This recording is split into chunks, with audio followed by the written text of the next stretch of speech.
Hello, today is the seventh Sunday of Easter. Our first reading is from the Acts of the Apostles, chapter 7, verses 55 through 60. Our psalm is Psalm 97. Our second reading is Revelations chapter 22, verses 12 to 14, verses 16 to 17, and verse 20. And our gospel is from the Gospel of John, chapter 17, verse 20 to 26.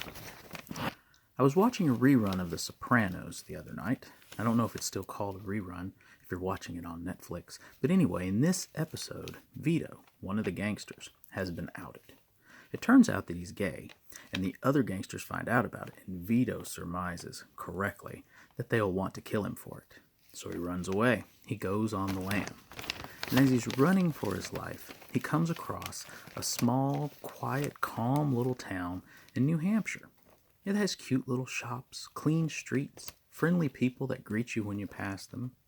It has quiet spots in nature to contemplate life.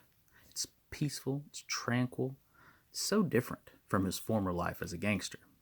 You can almost hear him asking if this place can possibly be real. Does such a place really exist on this earth? And as I'm watching, I realize that this kind of place does exist on this earth. It's right here on Block Island. We have cute little shops. We have quiet spots in nature to contemplate life. Everyone greets each other when we pass in the street. It's peaceful, it's tranquil, it's clean. And I realize how lucky I am to be here. How truly blessed I am. And it's very humbling for me to think that God has given me so much, undeserving though I am. I finally realize how much He loves me.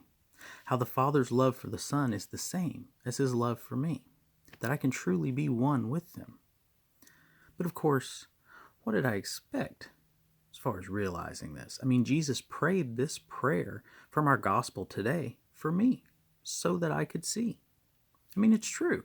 It's easy for us to see that Jesus prayed this prayer for Saint Deacon Stephen in our first reading today. A member of the first deacon ordination, the first Christian martyr, this prayer is for him, of course. But it is also for Beach Bum Deacon Stephen here on Block Island. And it is also for each and every one of you. You see, Jesus prays in this moment, recorded in our gospel, for all of us throughout the world, that we may be one, that He may be in us, and that we in Him. That we will know the love God the Father has for us, that we will have that love in us and for one another. Jesus prays for all of us, for the whole world. This prayer, that we will experience the Father's love and be one with Christ, is also prayed for all the Vitos of the world, LGBTQ persons who are not accepted by their family, friends, or peers. And the prayer is also for those families, friends, and peers. This prayer is also for all the gangsters of the world, men and women who disregard the lives of their fellow humans in the pursuit of economic gain. Of course, if they're high enough up on the food chain, we just call them capitalists, not gangster. But it's the same concept.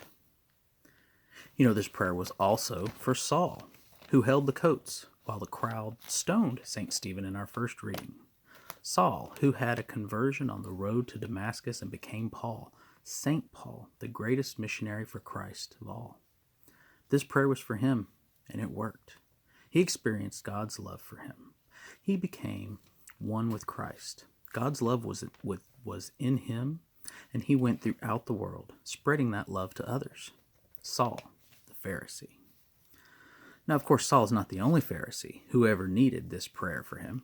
Across the country, during this Pride Month, there will be pride parades and celebrations, but there will also be rallies and anti-gay demonstrations, many times organized by priests and bishops, modern-day Pharisees, sometimes holding the coats for the stoners, but sometimes doing the stoning themselves. Jesus' prayer is for them too. His prayer that they truly experience God's love for them in their sinful state of fear and hate. Jesus' prayer is for their conversion to God's light, God's love for all His creations. Jesus' prayer is probably especially for these types of priests and bishops, His servants who in their zeal for purity forget to love as God loves them. As you may know, today is the first day of Pride Month, and people always ask, why do they need a Pride Month? Why do they need to celebrate their gay pride? Well, I like my friend JR's answer the best. He wrote, "There is no they. They are we.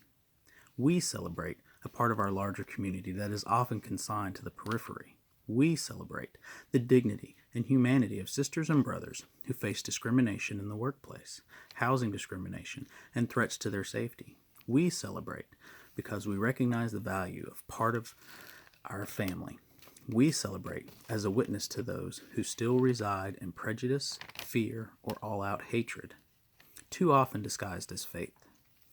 A witness that our community stands with and affirms the dignity, the worth, the goodness, the lives of LGBTQ sisters and brothers." I would add that we celebrate pride out of the love that resides in us, the love that God has for us, the love that Jesus prayed in our gospel today that we would realize.